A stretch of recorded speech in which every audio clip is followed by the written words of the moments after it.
Hi, எல்லாருக்கும் வணக்கம். இன்னைக்கு நாம பார்க்க போற கான்செப்ட் அப்படின்னா, நம்ம எப்படி விழிப்புணர்வோட இருக்கிறது அப்படிங்கிறத பத்தி.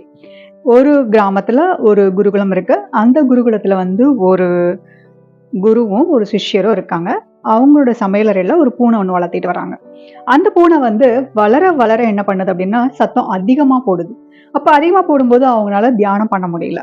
ஸோ ரொம்ப டிஸ்டர்பா இருக்கு அப்படின்னு சொல்லிட்டு அந்த குரு என்ன பண்றாரு சிஷ்யன்ட்ட, நாளைக்கு தியானத்துக்கு வர்றதுக்கு முன்னாடி அந்த பூனைய அந்த தூரமா இருக்கிற மரத்துல கொண்டு போய் கட்டி போட்டுரு அப்படின்னு சொல்றாரு. சரின்ட்டு நெக்ஸ்ட் டே சிஷ்யன் அதே மாதிரியே பூனையை கொண்டு போய் கட்டி போட்டுட்டு அதுக்கப்புறம் தியானம் பண்ண ஆரம்பிக்கிறாங்க குருவும் சிஷ்யரும். அந்த தியானம் முடிஞ்சோடனே பூனையை அவுத்து விட்டுருவாங்க. இது இப்படியே டெய்லியுமே அந்த மாதிரி ஃபாலோ பண்ணிட்டே இருக்காங்க. இந்த மாதிரி நாட்கள் போகுது, வருஷங்கள் போகுது.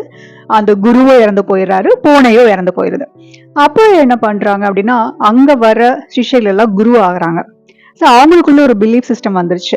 இந்த மாதிரி ஒரு பூனையை வளர்த்தி மரத்துல கட்டி போட்டு நம்ம அதுக்கப்புறம் தியானம் பண்ணா ரொம்ப ஆழ்ந்த நிலைக்கு ஈஸியா போக முடியும் அப்படின்னு சொல்லிட்டு, அதனால அவங்களும் அதே மாதிரியே ஒரு பூனையை தூரமா ஒரு மரத்துல கட்டி போட்டு தியானம் பண்ணாங்க. தியானம் பண்ணி முடிச்சுட்டு அந்த பூனையை அவுத்து விட்டாங்க.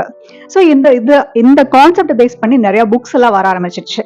மரத்தடி மகிமையும் பூனை மகிமையும் அப்படின்னு சொல்லிட்டு. ஸோ இந்த மாதிரி நம்ம கேட்கிற விஷயங்கள் எல்லாமே நமக்கு தேவையா, நமக்கு என்ன யூஸ், இதுல அர்த்தம் இருக்கா, இந்த மாதிரி கொஞ்சம் நம்ம அனாலிசிஸ் பண்ணி பண்ணும்போது நம்மளுடைய நேரம், நம்மளுடைய மணி, எனர்ஜி எல்லாமே சேவ் பண்ணிக்கலாம். Beware of that fake calls and emails and messages whatever. So இதை பற்றி விரிவாக வர்ற எபிசோட்ல பார்க்கலாம். Thank you so much.